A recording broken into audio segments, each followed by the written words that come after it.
Hello and welcome to CNBC-TV18 special coverage from Davos. We're coming to you live on a very rainy morning here in Davos.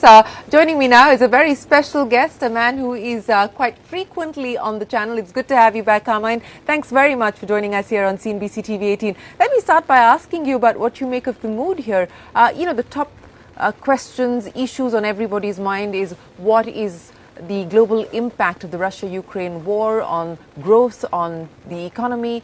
Is this going to be short-term? Is this going to have a protracted long-term impact? What's the sense that you get?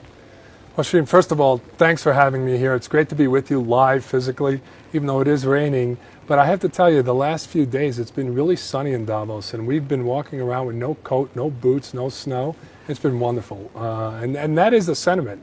The sentiment is people really like this weather versus January. I don't think WEF likes that, but I think people here like it. So it's so let me just go through kind of the sentiment in general to your question. I would say there's four overall discussions going on. One's around Russia, Ukraine, one's around China, and I would bucket both of those into geopolitics if you want to. One's the economy and one's sustainability. In all the meetings I'm in, those are generally the four themes that we're talking about. And they're all intertwined, obviously. But in particular, Russia-Ukraine is a big discussion here. There are several people from the Ukrainian parliament here. The mayor of Kiev was here at dinner last night. And there's a real world support for Ukraine. You could see it here, whether it's governments, business, people taking care of their people in Ukraine. So that is here and very front and center. Now, the whole situation has caused issues, including issues around food and food security, obviously issues around energy and energy security, so that is part of the conversation as well. There's also a big conversation going on around China and how is China really interplaying with what's going on in the world, and this is something that is a big concern of everyone. It's a big concern of everyone here. There seems to be more and more going on around decoupling. There seems to be, it's much harder to operate in China these days. Regulations are getting more difficult, and the relationships between China and the West obviously are causing some of that. And then really sustainability is a topic that's a big topic here, and what can be done to get to the Paris Accord of 1.5 degree warming or something close to it. And whether, and if that's 2050, that's fine. And so from that perspective, I think companies understand that that's a long-term type situation and something they have to continue to invest in. Now, what counters some of all this is the economy in general. And the economy, most people here think that we are in store for more of a downturn in the economy. Maybe 35, 40% believe we'll actually have a recession. Some people believe maybe Europe will have a technical recession, it'll be short-lived. But if you combine all these things, it's driving the world into thinking that there's going to be a recession.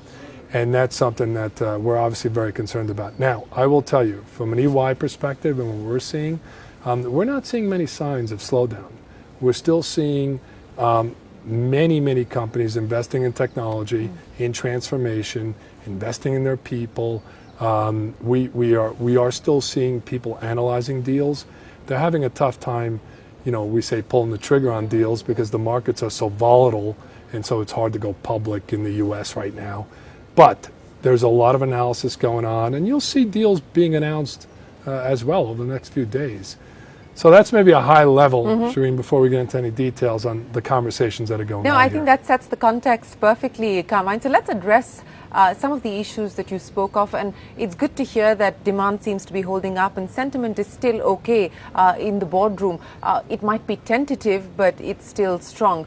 I want to understand from you the Russia-Ukraine impact, and we don't know how long this war is going to last. Is it going to be long drawn and protracted, or is there going to be a resolution soon? You talked about food and energy prices. The impact of that, inflation at multi-decadal highs across the world at this point in time, interest rates starting to move up as central banks tighten. What will that do to business climate? Yeah, so let's first of all talk about what I think anyway is going to happen going forward here. We're in store for probably a pretty protracted war in Ukraine. I mean, this is not going to end in a few weeks. This will continue. And with that, there will be more and more of an isolation attitude towards Russia. And you could see all the sanctions that are being put in, but now there's even more strict sanctions. So for example, we at EY, we announced that we were pulling out of Russia. We had 4,700 people in Russia. We were the biggest of the big four in Russia, and we are pulling out. Now, we want to pull out orderly, and we were going to pull out orderly, but now some of the sanctions that are being imposed by the UK, by the US, will make it impossible for us to even talk to our people in Russia in a few months. So we are going to have to be much faster in pulling out, which we said we would anyway. And we are seeing that there's a lot behind that. There's a lot of immigration going out of Russia. So that will cause Russia to be very isolated. And so that will also, have an impact on energy prices around the world. And that's something that we're going to have to deal with. And we're going to have to find alternative sources of energy and so forth. So, and then you get to Ukraine and you get to food in both Russia and Ukraine. Again, that's also going to be more and more problematic, and I think countries have to look at different ways. This is all around risk, if you really think about it, and de-risking whatever country you're part of. You have to have different options. It's like risk management 101. Yeah. You can't have all your eggs in one basket, and that's true around energy. That's also true around food. So I think these are going to be real problems, and they are some of the reasons why that's behind inflation. Okay. Yeah. Labor and labor costs are also behind inflation. But if you Google inflation right now, the first thing you'll get is that inflation, the first cause of inflation is unemployment. And right now, we have the opposite of unemployment. If you walk along the streets in the Western world, in London and New York, almost every store needs help. And so there's a lot of job demand that's still out there that still needs people. You're absolutely right, and that is the difference that we are seeing today, at least as far as the labor market is concerned. But let's talk about China getting increasingly more protectionist, more insular, tighter regulations, not just on foreign companies, but their own companies. I mean, look what's happened as far as Chinese tech is concerned. Does this now accelerate the move out of China, not necessarily out of China, but to look at other alternatives to China as well? And you see the story of India, of course, being linked to that, to the Chinese exit story, has been doing the rounds for a while now. But do you think that that's going to pick up much more pace and be much more real now? Absolutely. I think in many of the companies we're advising, the concept that's going on right now in terms of supply chains and anything that's made in China is whatever you make in China, you sell in China. And you don't want to make anything else there. You want to make anything else somewhere else. And so that's the concept that's going behind these supply chain changes. In addition to digitizing the supply chain, then you have to de-risk the supply chain from a geopolitical standpoint. And so originally, even a couple of years ago, people started moving the supply chain or having different options into Southeast Asia, Vietnam, and so forth. But now people are looking at, okay, if I'm going to move my supply chain out of China, where am I moving it to?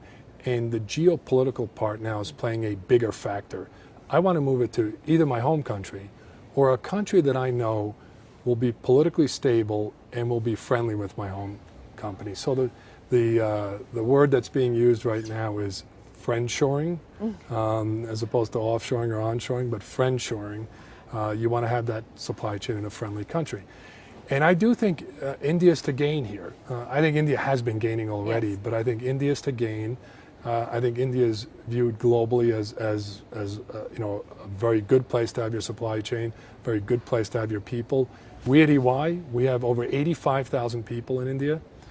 Some of those people service Indian companies in India, but a lot of those people service companies from around the world. And we've been very bullish on India. We continue to hire many, many people there. In fact, it's our biggest growth in terms of where we're hiring people. We have 350,000 people. We have 85,000 in India. That's more than what we have in the US, by the way. And we have a great practice there. As you know, our leader there is a fantastic leader, and Rajiv Mamani, and he's well known, and he attracts a lot of people to join EY.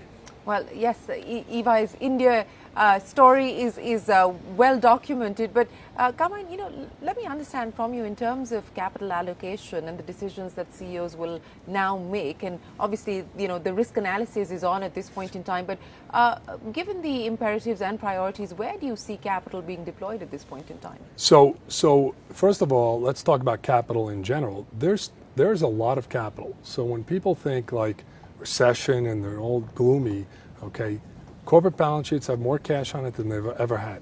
Private equity have more dry powder than it's ever had. And even the consumer in many places, they have larger bank accounts than they had pre-COVID. So there is still a lot of demand and, and a lot of capital. So now where's capital going to be deployed? We have seen capital flows diminish in terms of China. If you look at capital flows into China, after February 24th, the invasion, Russia-Ukraine, capital flows have diminished. And there's a reason for that. I think partly the reason is China's reaction to that. So capital flows have diminished there. Capital flows are still going into the U.S. They're going into India. Private equity is huge in India. Yeah. There'll be more capital flow into India. And there's capital flow going into different European countries as well. Still the UK.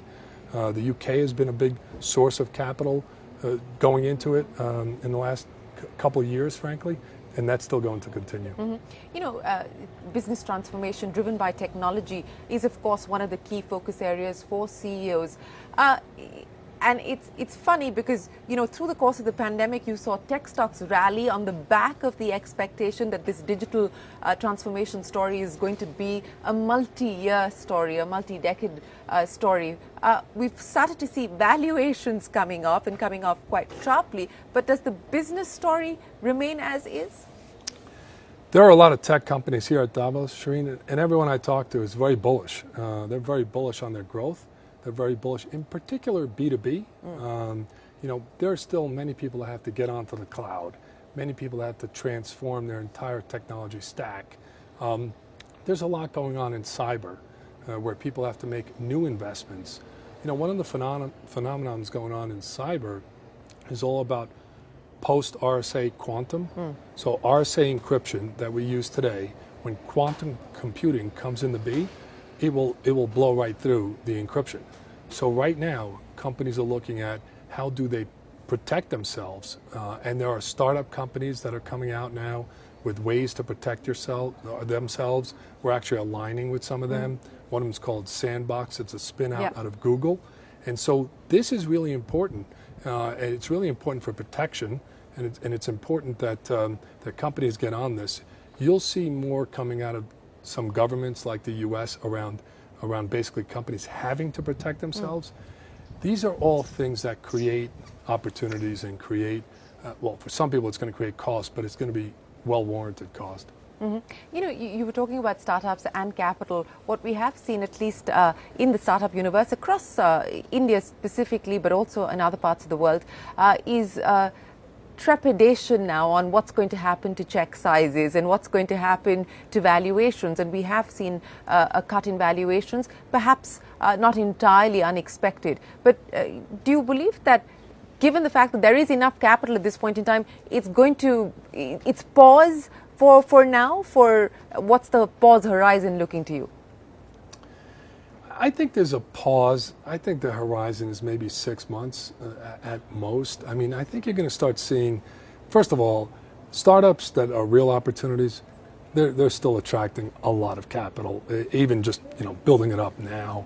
And then I do think, I'm pretty bullish, so I think there'll be a pause. It'll be short-lived, Shereen. It'll be short-lived because that capital has to go to work. And there's enough innovation going on.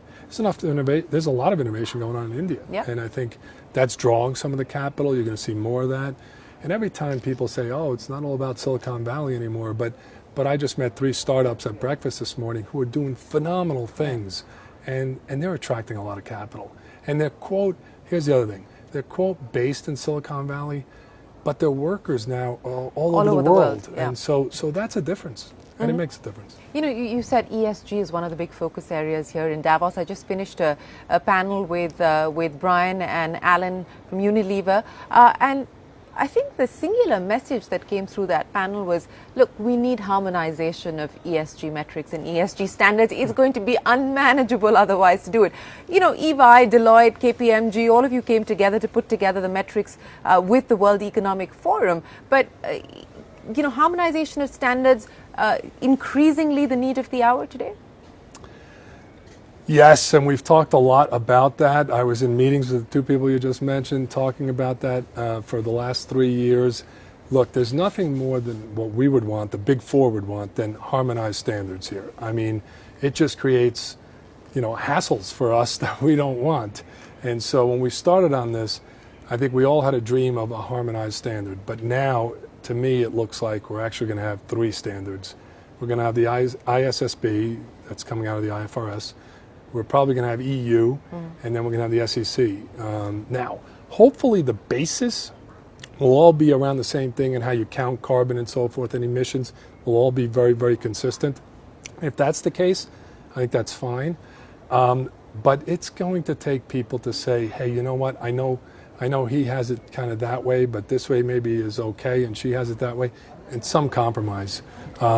We are working on that, but that's not we don't have control on that. All we can do is influence, and we are trying to influence. And we did that with the World Economic Forum metrics, where we all got together. We produced these 21 metrics. They're broad across ESG. They're not too complicated. And so we're encouraging companies to disclose those metrics. And 172 companies, I think, have committed to disclosing them. So, you know, we feel good about that. And we feel that that has spurred, you know, some of the standard setters to really look at this and look at it in the right way. But I can't guarantee you that we're going to have one set of metrics. That's difficult. That's difficult to say the least. But let me end by asking you, Carmine, you know, you're still probably sounding more confident than many of the other CEOs that I've spoken to. Yeah. So, you know, in terms of sectors or trends that you're going to be watching out for that you believe could drive us out of this current sort of funk, if I could call it that, what would those be? Well, certainly technology. I think technology has to rebound. So I think technology will rebound. I think actually financial services, even in an increased rate environment, they're going to do well. So that would be another sector. PE always does well, so I'm always bullish on PE. And I actually think with the prices dipping a little, this creates a lot of opportunity for PE around the world, and I think it's a good time for them to deploy some of this dry powder. So those are 3. I mean, the other piece here that consumer products, you know, that's all going through a transformation as well. The introduction of the metaverse into consumer products, this is an area that has a lot of growth in front of it. We're doing some projects for some clients around this, and it's really interesting and very forward-looking. And I think that's going to be the area, Web 3.0, the whole use of the metaverse. Cryptocurrency? Yeah, cryptocurrency. See, that's the thing. When I talk Web 3.0, you don't I talk about, more about the technology. Yeah. And the actual currency is something that I'm still not sure where it's going. Well, I don't think you're the only one on that one. Carmine, always a pleasure. Many thanks for joining us here on CNBC-TV18. Thanks for speaking to us, and we look forward to seeing you in India. Shereen, it's great to be here. It's great to see you and great being here in Davos, and I will see you in India. Absolutely. We will take a break here and return with more conversations from Davos 2022. Stay with us. We're back in a moment.